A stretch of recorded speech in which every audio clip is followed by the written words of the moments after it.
sometimes it seems as if not only does no good deed go unpunished, but no good deed goes unchallenged by Republican members of Congress.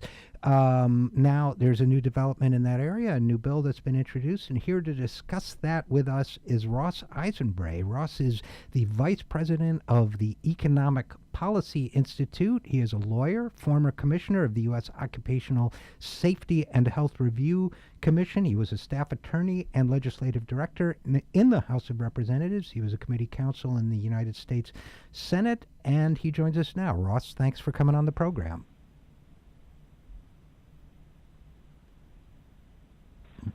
So I can tell you about the attacks on the bill in Congress, but they're not all Republican attacks. Okay, I wondered as I was saying that whether it was just Republicans, and I thought I may be walking into trouble here, which I apparently was. So let's start. First of all, let's get to that. Let's get to chastising me in a moment. But first, let's start with a little background. What is the new overtime rule from the Department of Labor? And presumably you and I both think it's a good thing. But first, let's talk about what it is.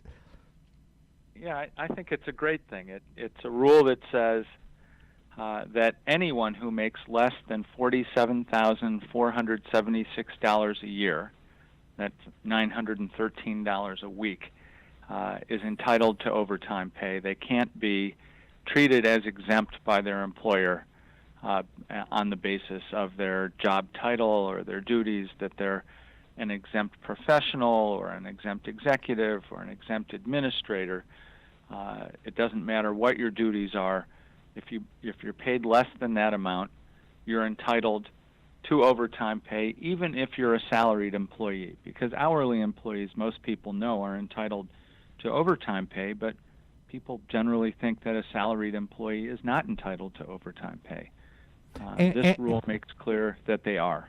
And just to jump in, a lot of employers, it would appear, and I think studies have probably confirmed this, but a lot of employers classify people who earn, relatively low amounts of money as salaried employees. They're assistant general managers or whatever it might be in a retail operation. Or what have you, but that this is a way of getting around, among other things, getting around that practice of calling people salaried, even though they're really making less and should be entitled to overtime. Fair statement? Except that the fact that you're salaried doesn't matter. Being salaried is not the test of exemption. The test is, are you a bona fide executive or professional? And this rule says, you can be salaried. You can be paid a fixed salary. Doesn't matter how, the basic idea is even if you work less in a week, in a given week, or your output changes, you're still guaranteed your salary. Salaried workers are entitled to overtime pay. And in fact, this rule says if they're paid less than $47,476 a year, they have to be paid time and a half. 150% of their regular rate of pay when they work more than 40 hours in a week.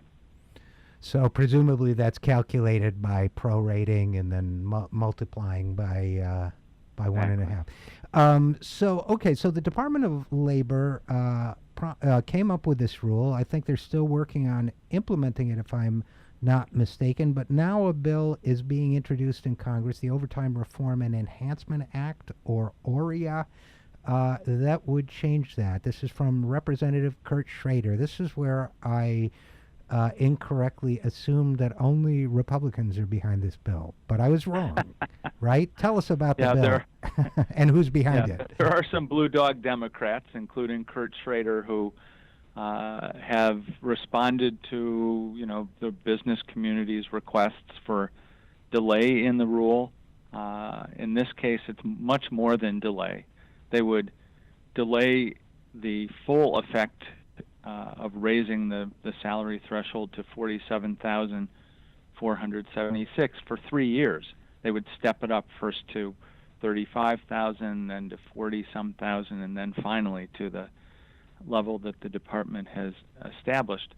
But the really bad thing about their bill, other than delaying overtime protection for millions of people, is that the department indexes that level, that threshold for exemption. So every 3 years, it will be automatically adjusted up based on what's happened to salaries. If salaries have increased over that period of time, the rule will increase that threshold because it's set at the 40th percentile of salaries paid in the South, the poorest paid region of the United States.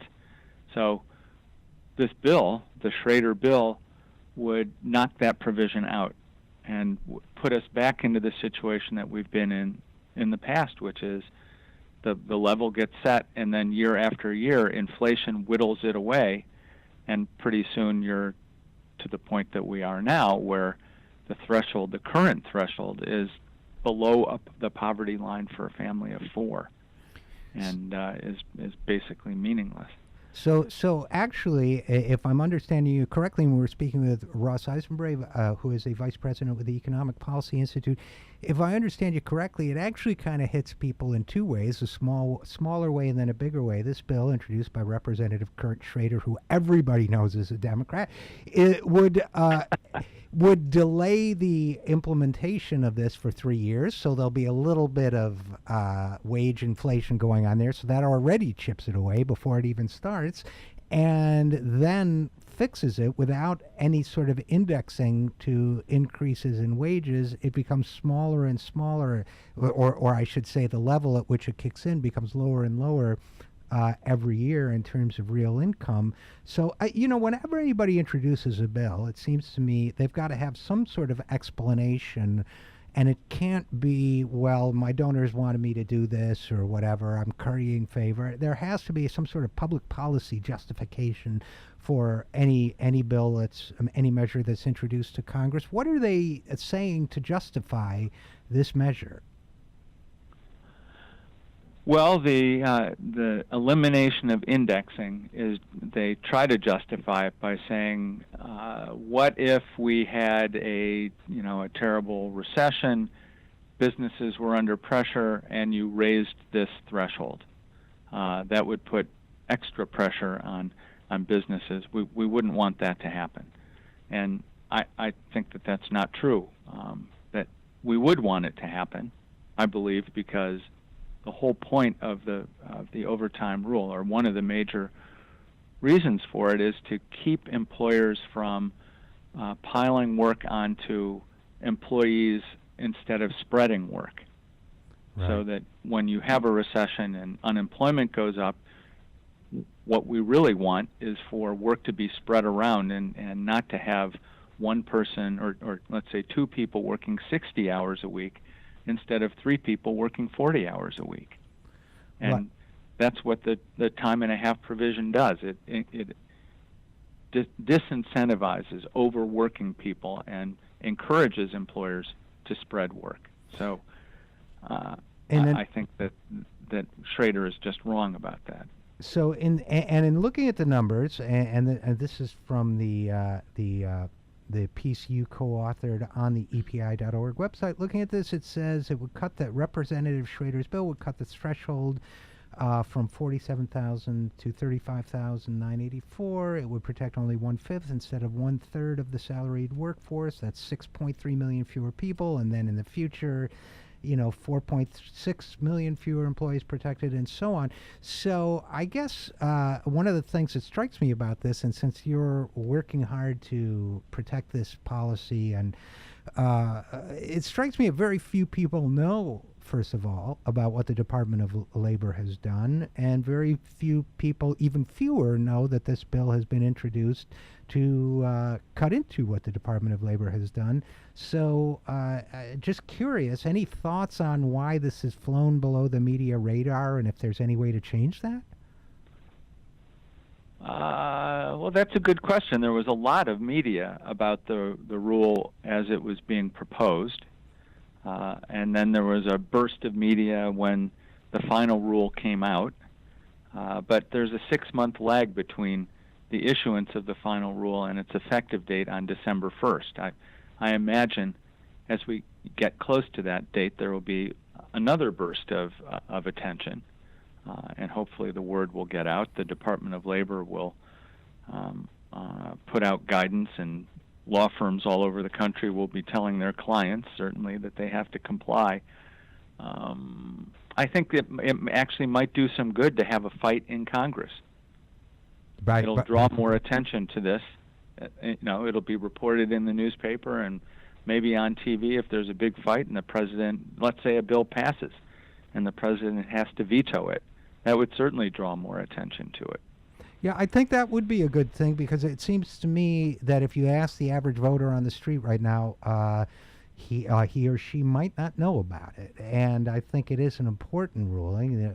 Millions of workers are involved, so I think it was a great move by the Department of Labor. I agree with you on that, and I would like to see some more attention given to this legislative challenge. So, and I'm a little surprised that the Democrats haven't been running on this decision, because I think it's a way of saying we're fighting for working people. I would hope they trumpet this achievement more between now and November 8th. But all right, I guess you guys will stay on it, and we will leave it there. Ross Eisenbrey, Vice President of the Economic Policy Institute, thanks for working on this issue, and thanks for coming on the program. Thanks for having me, Richard. Take care. You too.